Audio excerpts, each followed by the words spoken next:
Yeah, go ahead, please. Hi, sir. Emily Gooden with the DailyMail.com. I was wondering, do you think justice was served in the Harvey Weinstein case? So I was never a fan of Harvey Weinstein, as you know. In fact, he said he was going to work hard to defeat me in the election.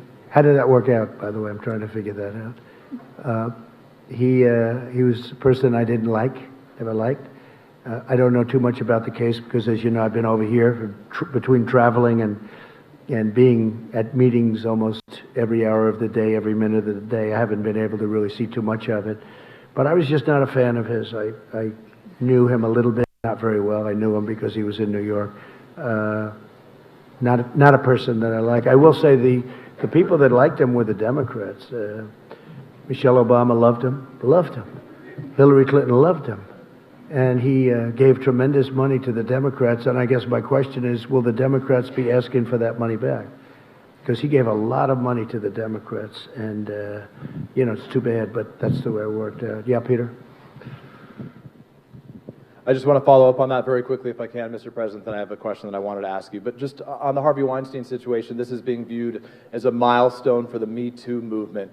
What message can you, as president, deliver to women in America who are still afraid to come forward and share their stories of sexual harassment and assault? Well, again, I don't know the actual results. I haven't seen too much because I've been in India, as you know. Aside from this case, just broadly. I think that from the standpoint of women, I think it was a great thing. It was a great victory, and sends a very strong message. Very, very strong message, Peter. Yeah, please. Can I follow up with my question? I just wanted to follow up on hers quickly. Can I, on coronavirus specifically, Mr. President, in 2014, when the Ebola situation was very concerning to so many Americans, you tweeted, "Ebola patient will be brought to the U.S. in a few days. Now I know for sure that our leaders are incompetent." In all caps, you wrote, "Keep them out of here." More than 20 Americans have now been brought back to the United States with coronavirus. By your own measure, does that mean that your government has been incompetent? Are you pleased with the response? There's a big difference, in case you don't know, between Ebola and coronavirus. Big difference. It's like day and night. And I felt that we should bring them back. They're Americans. We should bring them back. With Ebola, it's very explosive. It's very terrible. We're making tremendous strides on Ebola with the things that we're doing, as you know. Isn't some of the money that you're requesting? Sorry, please. Let me answer the question. But there's a vast difference in bringing, especially in around 14, was that 14 or 12? And at that time, nobody had ever even heard of Ebola or ever conceived of something where you basically, people would disintegrate. And we're still working on Ebola.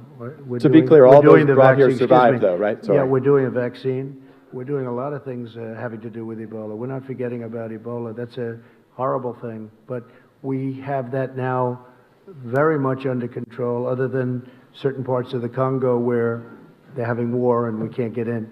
So we're still working on that. But as far as what we're doing with the new virus, I think that we're doing a great job.